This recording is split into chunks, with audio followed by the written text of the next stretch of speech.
নমস্কার, আমি সুচেতা। চ্যানেল গল্প অবসরে আপনাদের সকলকে স্বাগত। আজকে আমি পাঠ করে শোনাতে চলেছি রবীন্দ্রনাথ ঠাকুরের লেখা একটি ছোট গল্প, দান প্রতিদান। আশা করি গল্পটি আপনাদের ভালো লাগবে। যদি গল্পটি ভালো লাগে অবশ্যই আমার চ্যানেলটিকে সাবস্ক্রাইব করবেন এবং গল্পটিতে একটি লাইক দেবেন। তবে শুরু করা যাক আজকে ছোট গল্প, দান প্রতিদান।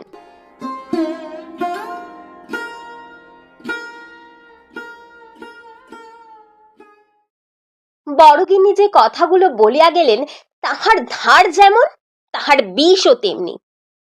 যে হতভাগিনীর ওপর প্রয়োগ করিয়া গেলেন তাহার চিত্তপুতলি একেবারে জ্বলিয়া জ্বলিয়া লুটিতে লাগিল। বিশেষত কথাগুলা তাহার স্বামীর ওপর লক্ষ্য করিয়া বলা, এবং স্বামী রাধা মুকুন্দ তখন তাহার রাত্রের আহার সমাপন করিয়া অনতিদূরে বসিয়া তাম্বুলের সহিত তাম্রকোট ধূম সংযোগ করিয়া খাদ্য পরিপাকে পবিত্র ছিলেন। কথাগুলা শ্রুতিপথে প্রবেশ করিয়া তাহার পরিপাকের যে বিশেষ ব্যাঘাত করিল এমন বোধ হইল না। অবিচলিত গাম্ভীর্যের সহিত তাম্রকূট নিঃশেষ করিয়া অভ্যাস মতো যথাকালে শয়ন করিতে গেলেন। কিন্তু এরূপ অসামান্য পরিপাক শক্তি সকলের নিকটে প্রত্যাশা করা যাইতে পারে না। রাসমণি আজ শয়নগৃহে আসিয়া স্বামীর সহিত এমন ব্যবহার করিল যাহা ইতিপূর্বে সে কখনো করিতে সাহস করে নাই।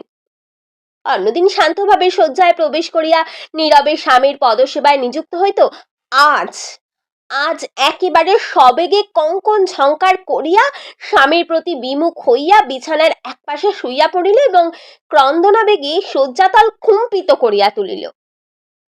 রাধা মুকুন্দ তৎপ্রতি মনোযোগ না দিয়া একটা প্রকাণ্ড পাশবালিশ আঁকড়িয়া ধরিয়া নিদ্রার চেষ্টা করিতে লাগিলেন।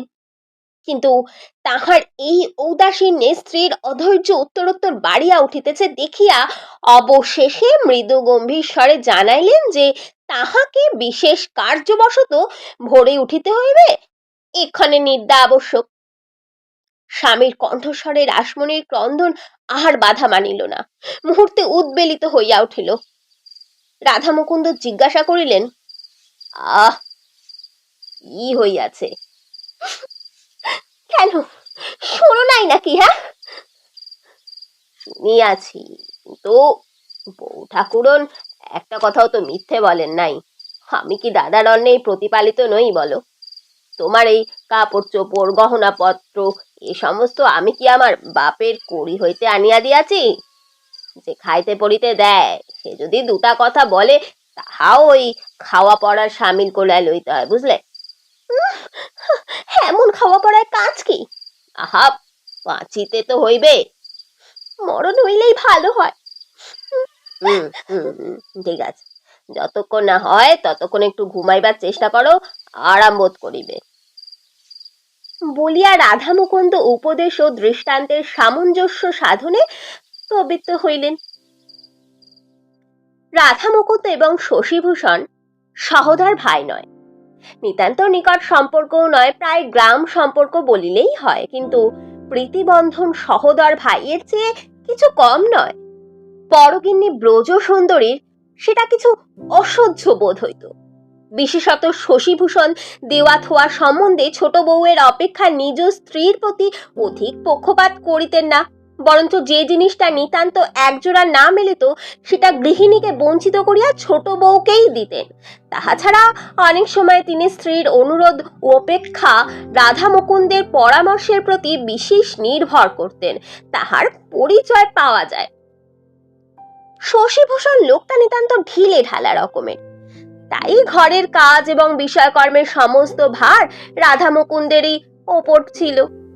বড়গিন্নির সর্বদাই সন্দেহ রাধা মুকুন্দ তলে তলে তাহার স্বামীকে বঞ্চনা করিবার আয়োজন করিতেছে। তাহার যতই প্রমাণ পাওয়া যাইত না, রাধার প্রতি তাহার বিদ্বেষ ততই বাড়িয়া উঠিত। মনে করিতেন প্রমাণগুলো অন্যায় করিয়া তাহার বিরুদ্ধ পক্ষ অবলম্বন করিয়াছে।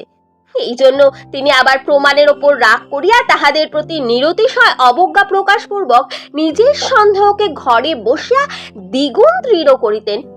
তাহার এই বহু যত্ন পোষিত মানসিক আগুন আগ্নেয়গিরির অগ্নুৎপাতের ন্যায় ভূমিকম্প সহকারে প্রায় মাঝে মাঝে উষ্ণ ভাষায় উচ্ছ্বসিত হইত। রাত্রে রাধা মুকুন্দের ঘুমের ব্যাঘাত হইয়াছিল কিনা বলিতে পারি না, কিন্তু পরদিন সকালে উঠিয়া তিনি বিরস মুখে শশীভূষণের নিকট গিয়া দাঁড়াইলেন। শশীভূষণ ব্যস্তসম্মত হইয়া জিজ্ঞাসা করিলেন, আরে রাধে, তোমায় এমন দেখিতেছি কেন? কোনো অসুখ হয় নাই তো? রাধা মুকুন্দ মৃদু স্বরে ধীরে ধীরে কহিলেন, না মানে দাদা, আর তো আমার এখানে থাকা হয় না। এই বলিয়া গত সন্ধ্যাকালে বড় গৃহিণীর আক্রমণ বৃত্তান্ত সংক্ষেপে এবং শান্তভাবে বর্ণনা করিয়া গেলেন। শশীভূষণ হাসিয়া কহিলেন, এই তা ভাই, এ তো নতুন কথা নয় রাধে। আরে ও তো পরের ঘরের মেয়ে, সুযোগ পাইলেই পুরো কথা বলিবে, তাই বলিয়া কি ঘরের লোককে ছাড়িয়া যাইতে হইবে? কথা আমাকেও তো মাঝে মাঝে শুনিতে হয়, তাই বলিয়া তো সংসার ত্যাগ করিতে পারি না। না, মেয়ে মানুষের কথা কি আর সহিতে পারি না, তবে পুরুষ হইয়া জন্মিলাম কি করিতে, কেবল ভয় হয় তোমার সংসারে পাছে অশান্তি ঘটে। তুমি গেলে আমার কিসের আর শান্তি বলো? শান্তি নেই। এর অধিক আর কথা হইল না। রাধা মুকুন্দ দীর্ঘ নিঃশ্বাস ফেলিয়া চলিয়া গেলেন। তাহার হৃদয় ভার সমান রহিল। এদিকে বড় গৃহিণীর আক্রোশ ক্রমশই বাড়িয়া উঠিতেছে। সহস্র উপলক্ষে যখন তখন তিনি রাধাকে খোঁটা দিতে পারিলে ছাড়েন না।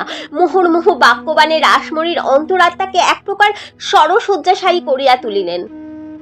রাধা যদিও চুপচাপ করিয়া তামাক টানেন এবং স্ত্রীকে ক্রন্দনোন্মুখী দেখিবা মাত্র চোখ বুঝিয়া নাক ডাকাইতে আরম্ভ করেন, তবু ভাবে বোধহয় তাহারও অসহ্য হইয়া আসিয়াছে।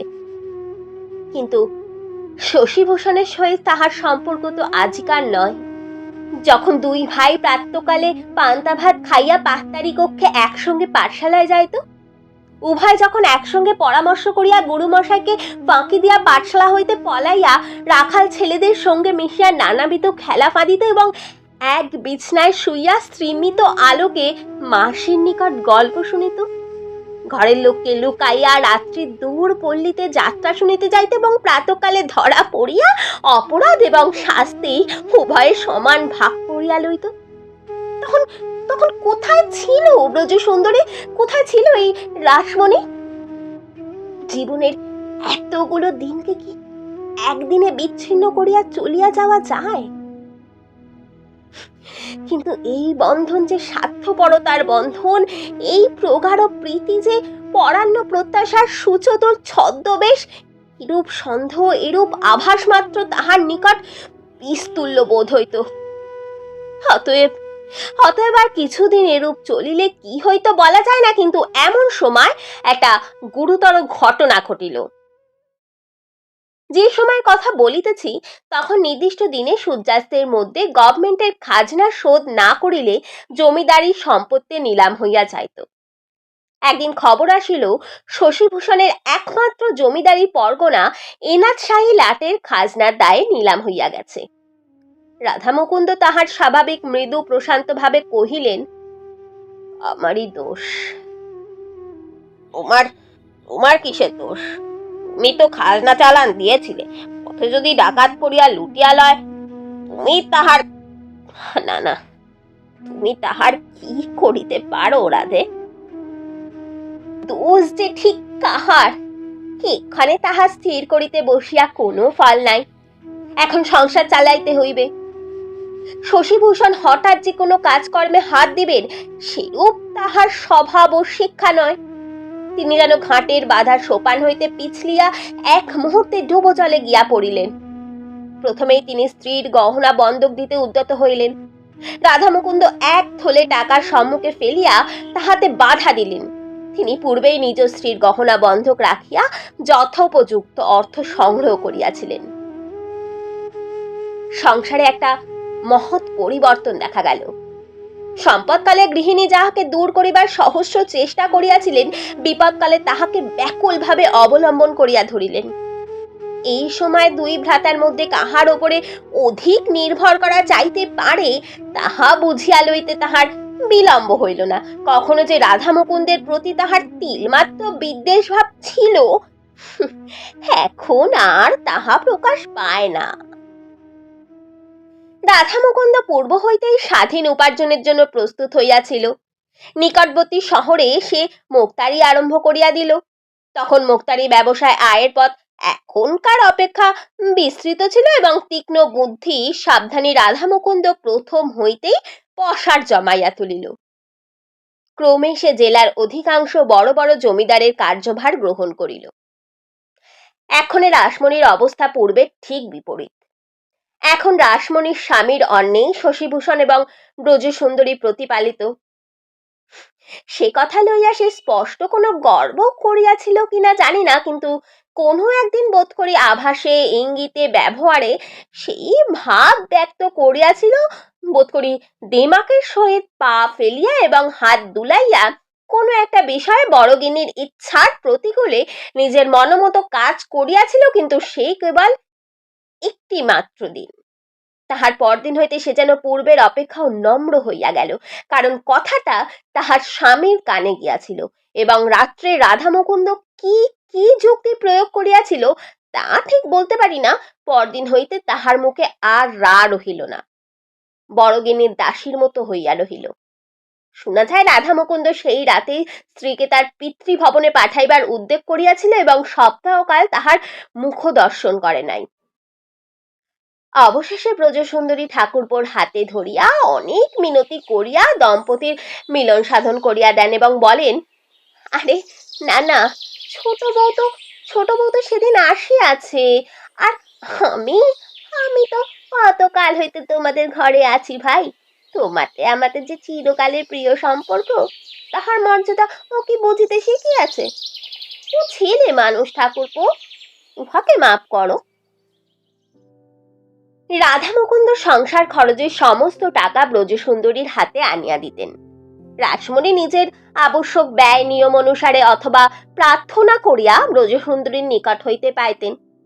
গৃহমধ্যে বড়গিন্নির অবস্থা পূর্বাপেক্ষা ভালো বই মন্দ নয়, কারণ পূর্বেই বলিয়াছি শশীভূষণ স্নেহবশে এবং নানা বিবেচনায় রাসমণিকে বরঞ্চ অনেক সময় অধিক পক্ষপাত দেখাইতেন। শশীভূষণের মুখে যদিও তাহার সহজ প্রফুল্ল হাস্যের বিরাম ছিল না, কিন্তু গোপন অসুখে তিনি প্রতিদিন কৃশ হইয়া যাইতেছিলেন। আর কেহ তাহা ততটা লক্ষ্য করে নাই, কেবল দাদার মুখ দেখিয়া রাধার চোখে নিদ্রা ছিল না। অনেক সময় গভীর রাত্রে রাসমণি জাগ্রত হইয়া দেখিত গভীর দীর্ঘ নিঃশ্বাস ফেলিয়া অশান্তভাবে রাধা এপাশ ওপাশ করিতেছে। রাধা মুকুন্দ অনেক সময় শশীভূষণকে গিয়া আশ্বাস দিত, তোমার তোমার কোনো ভাবনা নেই দাদা, তোমার পৈতৃক বিষয় আমি ফিরিয়ে আনিব, কিছুতেই ছাড়িয়া দিব না, চিন্তা করো না দাদা, বেশি দিন দেরিও নাই। বাস্তবিক বেশি দিন দেরিও হইল না।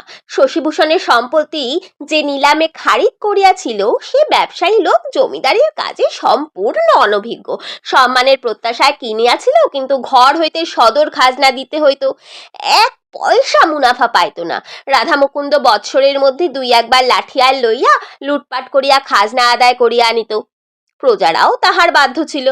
অপেক্ষাকৃত নিম্ন জাতীয় ব্যবসাজীবী জমিদারকে তাহারা মনে মনে ঘৃণা করিত এবং রাধা মুকুন্দের পরামর্শে ও সাহায্যে সর্বপ্রকারে তাহার বিরুদ্ধাচরণ করিতে লাগিল। অবশেষে সে বেচারা বিস্তর মোকদ্দমা মামলা করিয়া বারবার অকৃতকার্য হইয়া এই ঝঞ্ঝাট হাত হইতে ঝাড়িয়া ফেলিবার জন্য উৎসুক হইয়া উঠিল। সামান্য মূল্যে রাধা মুকুন্দ সেই পূর্ব সম্পত্তি পুনর্বার কিনিয়া লইলেন। শুনতে ঠিক যত অল্প দিন মনে হইল, আসলে ততটা নয়। ইতিমধ্যে প্রায় 10 বৎসর উত্তীর্ণ হইয়া গিয়াছে। 10 বৎসর পূর্বে শশীভূষণ যৌবনের সর্বপ্রান্তে পৌর বয়সের আরম্ভ ভাগে ছিলেন, কিন্তু এই 8-10 বৎসরের মধ্যেই তিনি যেন অন্তরুদ্ধ মানসিক উত্তাপের বাষ্পযানে চড়িয়া একেবারে সবেগে বার্ধক্যের মাঝখানে আসিয়া পৌঁছাইয়াছেন। পৈতৃক সম্পত্তি যখন ফিরিয়া পাইলেন, তখন কি জানি কেন আর তেমন প্রফুল্ল হইতে পারিলেন না।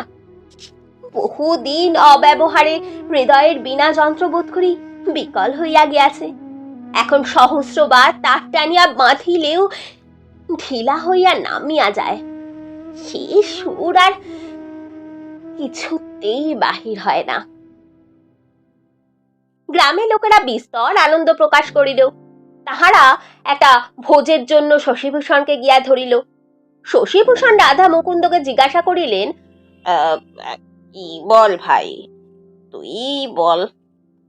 রাধা মুকুন্দ বলিলেন, অবশ্য শুভদিনে আনন্দ করিতে হইবে বই কি। গ্রামে এমন ভোজ বহু কাল হয় নাই। গ্রামের ছোট বড় সকলেই খাইয়া গেল। ব্রাহ্মণেরা দক্ষিণা এবং দক্ষী কাঙালগণ পয়সা ও কাপড় পাইয়া আশীর্বাদ করিয়া চলিয়া গেল।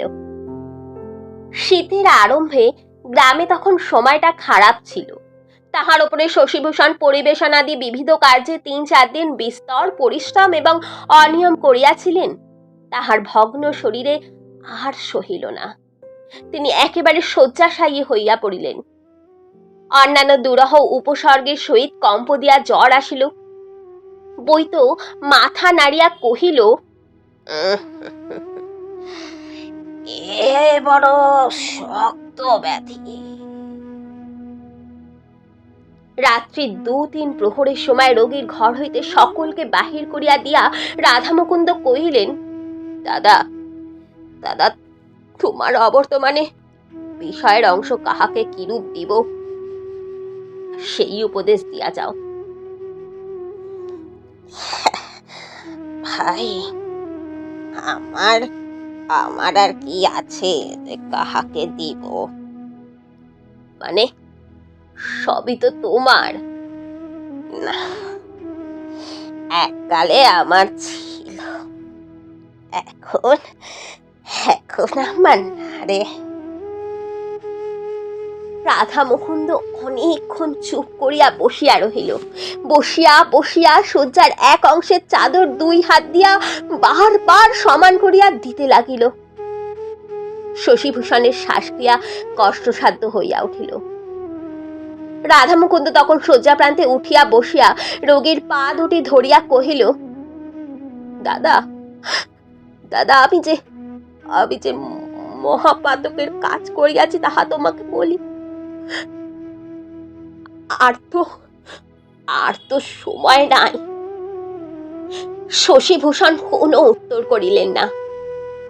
রাধা মুকুন্দ বলিয়া গেলেন, সেই স্বাভাবিক শান্ত ভাব এবং ধীরে ধীরে কথা। কেবল মাঝে মাঝে এক একটা দীর্ঘ নিঃশ্বাস উঠিতে লাগিল। দাদা, আমার ভালো করিয়া বলিবার ক্ষমতা নাই। মনের যথার্থ যে ভাব সে অন্তর্যামী জানেন। আর পৃথিবীতে যদি কেউ বুঝিতে পারে তো হয়তো তুমি পারিবে। বালককাল হইতে তোমাতে আমাতে অন্তরে প্রভেদ ছিল না, কেবল বাহিরে প্রভেদ। কেবল এক প্রভেদ ছিল, তুমি ধনী আমি দরিদ্র। যখন দেখিলাম এই সামান্য সূত্রে তোমাতে আমাতে বিচ্ছেদের সম্ভাবনা ক্রমশই গুরুতর হইয়া উঠিতেছে, তখন হ্যাঁ, তখন আমি সেই প্রভেদ লোপ করিয়াছিলাম। আমি সদর খাজনা লুট করাইয়া তোমার সম্পত্তি নিলাম করাইয়াছি। আমি। শশীভূষণ তিল মাত্র বিস্ময়ের ভাব প্রকাশ না করিয়া ঈষৎ হাসিয়া মৃদুস্বরে রুদ্ধ উচ্চারণে কহিলেন, ভাই, ভালোই করিয়াছিলে, কিন্তু কিন্তু যে জন্য এত করিলে তাহা কি সিদ্ধ হইল? কাছে কি রাখিতে পারিলে? দয়াময় হরি। বলিয়া প্রশান্ত মৃদু হাস্যের উপরে ২ চক্ষু হইতে ২ বিন্দু অশ্রু গড়াইয়া পড়িল। রাধা মুকুন্দ তাহার ২ পায়ের নিচে মাথা রাখিয়া কহিল, দাদা দাদা, মাপ করিলে তো? শশীভূষণ তাহাকে কাছে ডাকিয়া তাহার হাত ধরিয়া কহিলেন, ভাই, তবে শোনো, এ কথা আমি প্রথম হইতেই জানিতাম। তুমি যাহাদের সহিত ষড়যন্ত্র করিয়াছিলে, তাহারাই আমার নিকট প্রকাশ করিয়াছে। আমি তখন হইতেই তোমাকে মাফ করিয়াছি। রাধা মুকুন্দ দুই করতলে লজ্জিত মুখ লুকাইয়া কাঁদিতে লাগিল। অনেকক্ষণ পরে কহিল, দাদা দাদা, মাপ যদি করিয়াছ, তবে তবে তোমার এই সম্পত্তি তুমি গ্রহণ করো, রাগ করিয়া ফিরাইয়া দিও না দাদা। শশীভূষণ আর উত্তর দিতে পারিলেন না। তখন তাহার বাক্রোধ হইয়াছে। রাধা মুকুন্দের মুখের দিকে অনিমেষ দৃষ্টি স্থাপিত করিয়া একবার দক্ষিণ হস্ত তুলিলেন। তাহাতে কি বোঝাইল বলিতে পারি না, বোধ করি রাধা মুকুন্দ বুঝিয়া থাকিবে।